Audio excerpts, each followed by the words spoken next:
तो Viktor Axelsen versus Kenta Nishimoto, एक चीज़ आप नोटिस करोगे कि विक्टर एक्सेल्सन बहुत ही ज़्यादा यंग है। ऑफकोर्स 2018 की ये मैच है। हम कुछ चीज़ों के बारे में डिस्कस करेंगे और केंटा निशिमोटो के बारे में भी बहुत ज़्यादा डिस्कस करना है, क्योंकि एक ऐसा प्लेयर है जो बहुत ज़्यादा अंडररेटेड रह जाता है। अंडररेटेड से मेरा मतलब ये है कि कोई भी टूर्नामेंट में अगर वो एंटर कर रहे हैं तो कुछ प्लेयर्स होंगे ना, वो ऐसा ही गिनेंगे कि यार ये तो ईजी मैच है, ये हो जाएगी। बट लास्ट अगर 6-7 महीने से देखो तो उनका गेम प्ले हमेशा से अच्छा था। बट इस साल 2023 के अंदर उन्होंने गेम को चेंज किया, अच्छा खासा वो खेलते भी है। एंड सेकेंड चीज़ जो हम नोटिस करने वाले इस वीडियो में वो है विक्टर एक्सेल्सन का गेम प्ले। विक्टर एक्सेल्सन 2018 के है, 2023 के नहीं है। 2018 में टोटली जब वो यंग थे बहुत ज़्यादा एक एग्रेसिव गेम प्ले वो दिखाते थे। अभी भी ऑफकोर्स उनका एग्रेशन लेवल है वो उसी लेवल का है, बट कुछ चेंजेस भी आए हैं। तो शुरुआत ही करते हैं केंटा निशिमोटो से। मैंने हमेशा एक चीज़ बोली आपको कि जैसे अकाने यामागुची है, जय केंटो मोमोटा है, ये सारे जो जापानीज़ प्लेयर है, आप उनके गेम प्ले के अंदर एक कॉमन चीज़ नोटिस करोगे, वो ये है कि सारे लोगों के फुटवर्क है। और गेम प्ले ऑफकोर्स थोड़ा बहुत चेंज हो सकता है, बट गेम प्ले उनका फुटवर्क है, फुटवर्क जो एक चीज़ है, और उनकी स्पीड है, उसके अंदर आपको सिमिलरिटीज़ बहुत ज़्यादा दिखेगी। पोस्चर्स है, जैसे अकाने यामागुची ऐसे करके खड़ी रहती है, हाँ केंटो मोमोटा है वो भी। आप जितने भी जापानीज़ प्लेयर देखोगे ये चीज़ आपको नोटिस उस चीज़ में होगी कि ये लोग का फुटवर्क और ये चीज़ें एक जैसी ही है। वो लोग स्पीड में बहुत ज़्यादा मतलब ऑफकोर्स जैसे मेरी जैसी हाइट है जिनकी 5'6", 5'7" है, बहुत ज़्यादा एज अ कंपेरिजन टू जैसे टॉलर प्लेयर्स है विक्टर एक्सेल्सन, उनके सामने अगर हमारी हाइट कम है तो ऑफकोर्स एक डिसएडवांटेज ये हो जाता है, क्योंकि हमको बहुत ज़्यादा टाइम लगता है कोर्ट कवर अप करने में। बट केंटा निशिमोटो इस चीज़ में थोड़े बहुत डिफरेंट है, क्योंकि उनकी अच्छी खासी एक हाइट है। तो यहीं पे केंटा निशिमोटो का गेम प्ले कैसे डिफरेंट हो जाता है इस साल से, या फिर उन्हीं से कंपेयर करते हैं हम कि ये जो थोड़ा बहुत पुराना वाला उनका गेम प्ले है और इस साल में उन्होंने कौन सी चीज़ें डिफरेंट की है।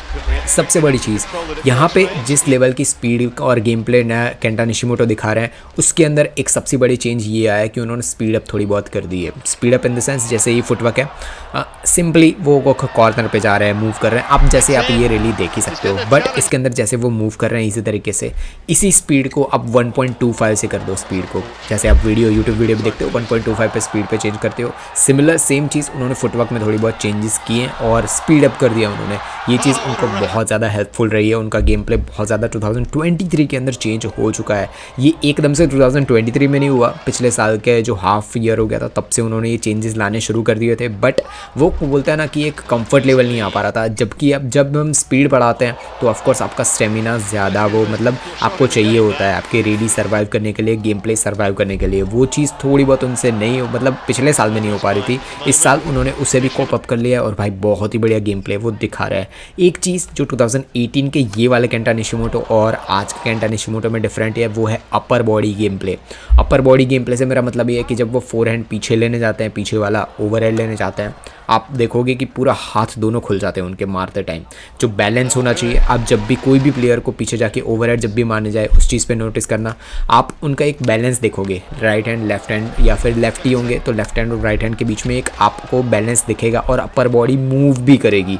वो चीज़ देखो यहीं पे, वही चीज़ ये थोड़ी रेली आप पीछे करके देख लेना ताकि आपको आइडिया आ जाए मैं क्या किस चीज़ के बारे में बोल रहा हूँ। वो चीज़ उन्होंने चेंज कर ली और भाई साहब बहुत ही बढ़िया लगता है। अभी का उनका गेम प्ले ऑलमोस्ट मुझे बहुत ही बढ़िया लगता है। बट एक चीज़ जो उन्होंने एक और चीज़ है बोलते हैं कि एग्रेशन लेवल है उनका, वो थोड़ा बहुत उन्होंने चेंज कर दिया है। एग्रेशन प्लस स्टेबलनेस, ये चीज़ जब आपके बीच में आ जाती है तो भाई बहुत ही टॉप टीयर प्लेयर आप बन जाते हो। इस साल उन्होंने 1-2 टूर्नामेंट्स के अंदर तो जीत भी लिए शायद, और कुछ ऐसे टूर्नामेंट्स है जिसके अंदर वो सेमीज़ या फाइनल्स तक भी पहुंच गए हैं। आप देखोगे 2021-22 के आसपास, आप कभी भी ऐसा नहीं सोचते हो। मैं तो ऑफकोर्स जब खेलता था तब केंटा निशिमोटो मुझे उस लेवल के बोलते हैं ना कि थ्रेट नहीं लगते थे, जैसे ली चोंगवी थ्रेट होते हैं, जैसे केंटो मोमोटा थ्रेट है, विक्टर एक्सेल्सन थ्रेट है, लिंडन, ऐसे प्लेयर्स जो थ्रेट लगता है कि भाई ये अगर टूर्नामेंट में खेल रहे हैं तो चांसेस है कि वो ही जीतेंगे, क्योंकि कोई आगे बाज आसपास उनको हराने वाला होगा ही नहीं। वही चीज़ कभी केंटा निशिमोटो के बारे में मैं मेरी बात करूँगा पर्सनल ओपिनियन, वो चीज़ नहीं होती थी। बट इस साल में मैंने बहुत ज़्यादा मैचेस ऐसे देखे हैं जो स्टेबल वो हमेशा सेमीज या फाइनल्स तक तो आ ही जा रहा है। तो ये चीज़ बहुत ज़्यादा नोटिसेबल और अच्छी खासी हो गई है।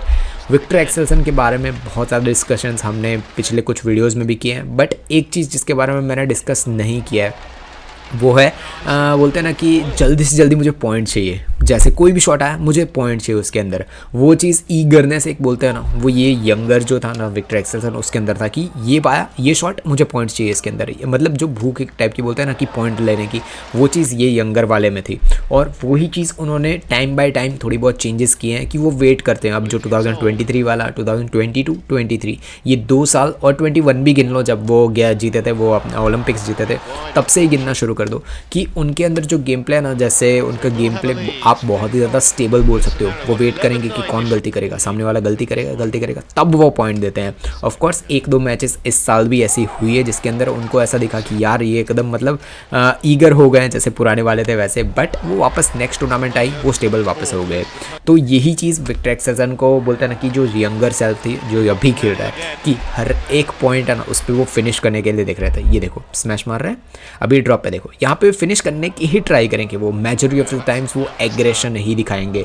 ऑफ कोर्स उनकी बॉडी उसे अलाउ भी करती है। आप अगर 2016 और 20 ये दोनों में जो ओलंपिक्स थे उसके पहले कुछ वीडियोस उन्होंने यूट्यूब पे, उनकी चैनल भी है विक्टर एक्सेल्सन, उस पर जाके देखोगे कि कैसे एक ओलंपियन ट्रेन करता है, और वो सारे वीडियोस उन्होंने डाल रखे होंगे।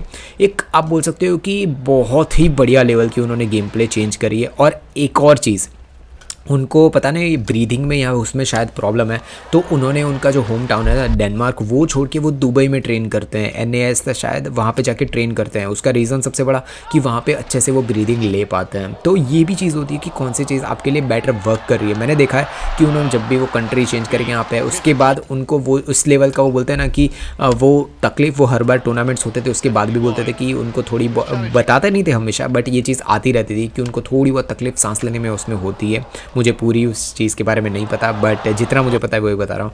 विक्टर एक्सेल्सन को वो चीज़ होती है, बट उन्होंने चेंज करके जो दुबई में आ गए जहाँ पे वो बोलते हैं ना कि ह्यूमिडिटी थोड़ी बहुत कम होती है, तो वो चीज़ उनको बहुत ज़्यादा हेल्प की है, उनके गेम प्ले के अंदर भी हेल्प की है। ऑफकोर्स आपकी ब्रीथिंग, आप बोल सकते हो कि फुटवर्क भी साइड में गया, सारी चीज़ें साइड में गई, आपकी ब्रीदिंग ही ठीक नहीं है तो आप थक जाओगे, 10 सेकेंड भी आप कोर्ट में नहीं टिक पाने वाले हो।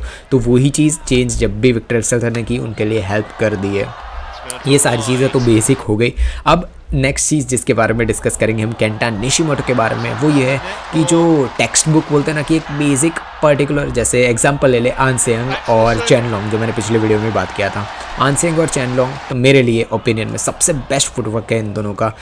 मैं ऐसा नहीं बोल रहा हूँ कि लिंडन ली चोंग इन लोगों का कम था। चेन लॉन्ग और आन सेयंग जैसे 98 पे है तो 97-96 पे होंगे ली चोंग और लिंडन, तो मैं वैसे बोल रहा हूँ। मैं ऑफकोर्स उनको डीमिनिंग या कुछ भी करने का मीनिंग नहीं है, वो भी अपने तरीके से सबसे बेस्ट ही है। बट उस चीज़ में अगर केंटा निशिमोटो कौन सी जगह पे प्लेस करते हैं, तो केंटा निशिमोटो वो मैं बोलूँगा कि 100 में से ऑफकोर्स वो 85 या 83 के आसपास वो मैं रखूँगा मेरे पर्सनल ओपिनियन में। उसका सबसे बड़ा रीज़न ये है कि जब आपका फुटवर्क स्टेबल होता है ना, जब भी आपका फुटवर्क स्टेबल होता है तो आप सारे पार्ट होता है ना कोर्ट के, वहाँ पे ईजी तरीके से पहुँच जाने चाहिए। ऑफकोर्स राइट, आपकी हाइट भी एक अच्छी खासी 5'9" है शायद उनकी हाइट, आप ईजी तरीके से 1 और 1.5 स्टेप में पहुँच जाने चाहिए। बट उसके बाद भी अगर आप पीछे के कोर्ट में जाते टाइम ऐसे बॉडी आपकी वाइब्रेट इन द सेंस अच्छे से आप उसे रिटर्न नहीं कर पा रहे हो, तो ऑफकोर्स आपके फुटवर्क या गेम प्ले में कहीं ना कहीं पे तो प्रॉब्लम ज़रूर है। उस चीज़ को वो चेंज करके इस साल आए हैं और वो चेंजेस मुझे दिख भी रहे हैं। बट ये पुराने केंटा निशिमोटो की बात करूँगा, आप आपके पुराने वीडियोस से आपके नए वीडियोस को कंपेयर कर सकते हो। जैसे आप 6 महीने पहले कैसा फुटवर्क था आपका, आपने कौन से चेंजेस किए। अगर 6 महीने पहले भी आपका फुटवर्क वैसा ही था और अभी भी वैसा ही है, ऑफकोर्स अगर आप खुद को ऐसा समझते हो कि आप इंटरनेशनल लेवल पे बहुत अच्छा खासा आपका फुटवर्क बन चुका है, तो ऐसा कुछ भी नहीं होता है। इवन जो टॉप लेवल के रैंकिंग प्लेयर होते हैं उनमें भी थोड़ी बहुत गलतियां होती है, वो उसको चेंज करके नेक्स्ट टूर्नामेंट में आते हैं। उसका सबसे बड़ा एग्जांपल ही एक्सेल्सन है। वो प्रणव एचएस के सामने 1-2 महीने पहले शायद हारे थे, वो मैच के बाद उनको कॉन्ग्रेचुलेशन भी दी थी प्रणव एचएस को कि यार उन्होंने अच्छी गेम प्ले दिखाई। उसके बाद जब भी वो सामने आए उन्होंने गेम प्ले अलग ही दिखाया, उन्होंने चांस ही नहीं दिया प्रणव को। तो वही चीज़ होती है, आप कितना इंप्रूव कर रहे हो। आप पुरानी वीडियोज़ जाके देखो, ऐसा नहीं होता है, आपको हमेशा इंप्रूवमेंट की ज़रूरत पड़ेगी। 6 महीने पहले वाले आपकी वीडियोज़ देखो, उसके बाद चेंज करो कि यार मेरे फुटवर्क में चेंज आया है कि नहीं आया। स्मैशेस मारते टाइम खुद को रिकॉर्ड करो कि आप हिट कहाँ से कर रहे हो शटल को। ये सारी बेसिक चीज़ें थी।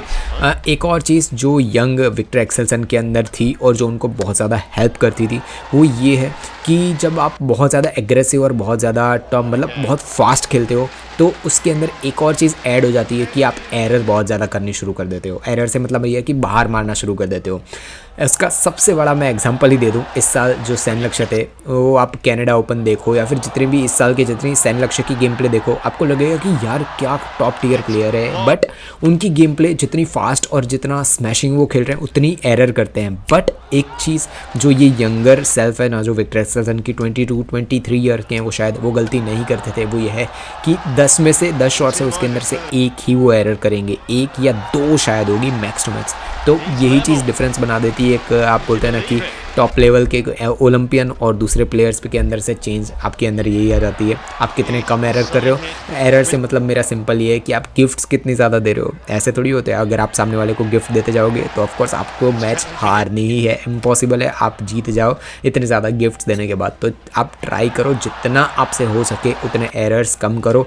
जैसे 21-22 की जो सेट्स होते हैं पूरी गेम प्ले, उसके अंदर जितना हो सके उतना ट्राई करो कि 1 या 2 या 3 मैक्स टू मैक्स उतनी ही एरर्स हो। जितनी ज़्यादा एरर्स होगी उतने ज़्यादा चांसेस है कि आप मैच को हारने वाले हो। तो यही सारी बेसिक चीज़ें थी विक्टर एक्सेल्सन केंटा निशिमोटो के बारे में। आपको जो जो चीज़ें बतानी है कमेंट में बता सकते हो।